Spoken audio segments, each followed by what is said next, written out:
Hello and welcome to this short episode that is going to be an extension to our Principled BSDF episode, in which we talk about the new feature that comes with the Principled BSDF in Blender 5.2, and that is the Thin Wall. So let's not waste any more time and jump straight into it.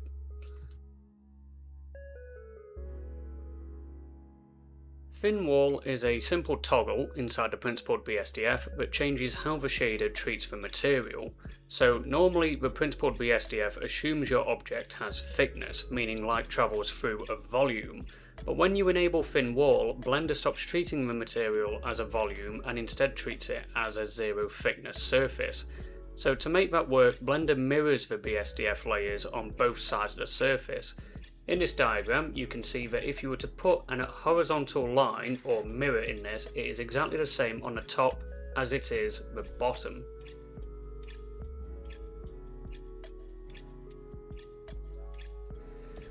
So how does Thin Wall actually behave? So when it's enabled, Blender stops treating the material as a volume. There's no subsurface radius, no subsurface scale, and no subsurface method.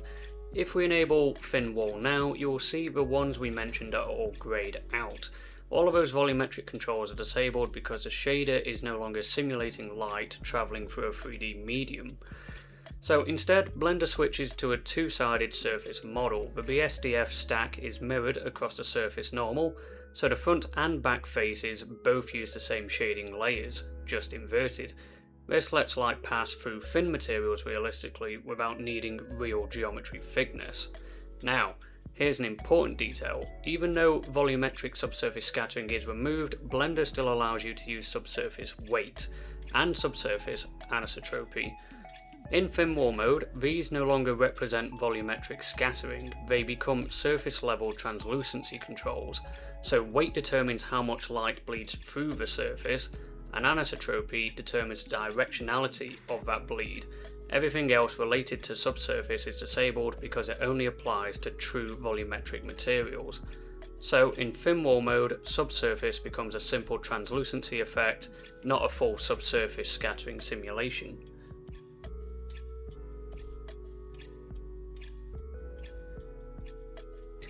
Thin Wall is perfect for any material that is physically thin and doesn't need volumetric scattering. These are things such as leaves and foliage cards, paper, receipts, stickers, labels, cloth, curtains, thin fabrics, plastic packaging film, lampshades, windows and thin glass panes, soap bubbles. Basically, if the object is thin enough that modelling real thickness is unnecessary, Thin Wall is the correct choice. On the other hand, don't use Thin Wall for things like skin, wax, marble, or anything that needs volumetric subsurface scattering, and don't use it for thick glass that needs real geometry.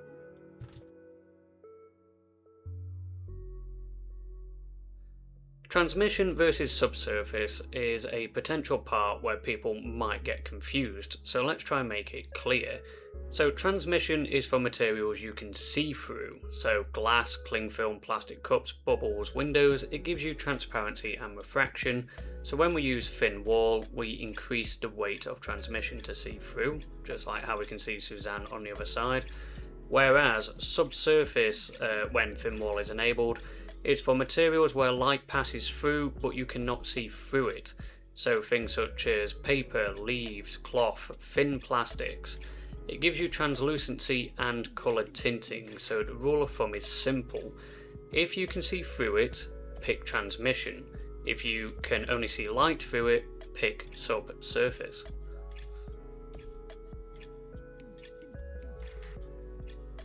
So now that we've covered what Thin Wall is, we can now look at it in a more practical sense. So with this window over here, we're just going to hammer home the difference between subsurface and transmission.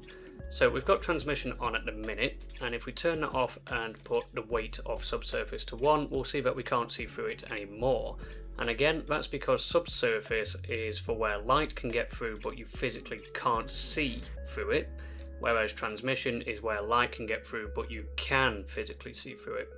One other thing that you might want to make note of is if we just align Suzanne's ear to the edge of this plane and then turn Thin Wall off, you'll see that she sort of lunges forward.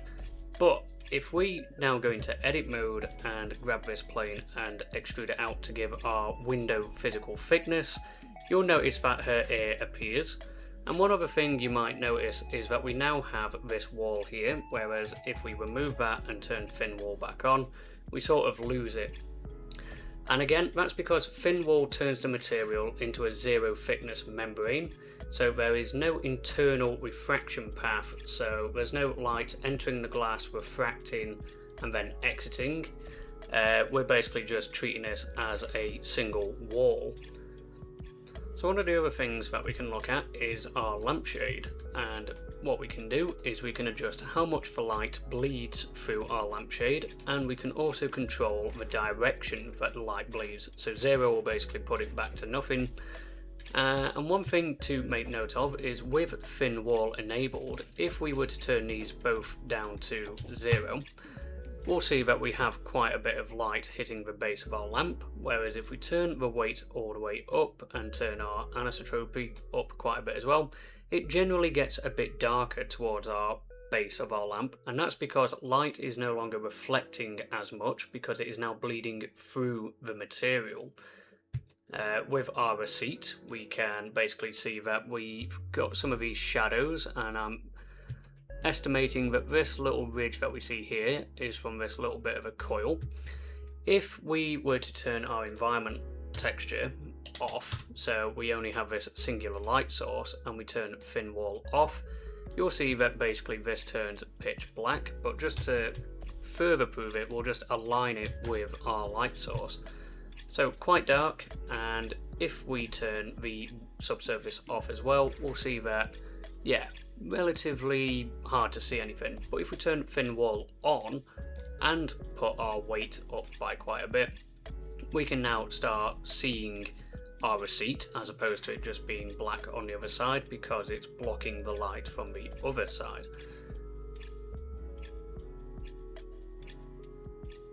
And that's thin wall, a small toggle that makes a huge difference when you're working with thin materials. Hopefully this helps you understand when to use it, how it works, and how to avoid the pitfalls that you might come across. So just to reiterate on those pitfalls, we don't need to physically model the thickness of our glass, for example. We only need the singular plane if we're using thin wall. The difference between transmission and subsurface is basically dependent on whether you can see through it or not. And if we have a look at our lampshade here, we'll see that we have got negative normals, and that is because our lampshade is actually thin. But what you can do is just model a fake edge to give it a false sense of depth. So if we look at it from this angle, you'll see that it is ultra thin. It's as thin as our receipt, realistically. But if we go into edit mode, you'll see that it's just got these little lips to basically, again, give it that false depth sort of thing. So yeah, that should hopefully about cover everything. If you found this useful, feel free to check out the full Principled BSDF breakdown. So yeah, thank you for watching. I will see you in the next one.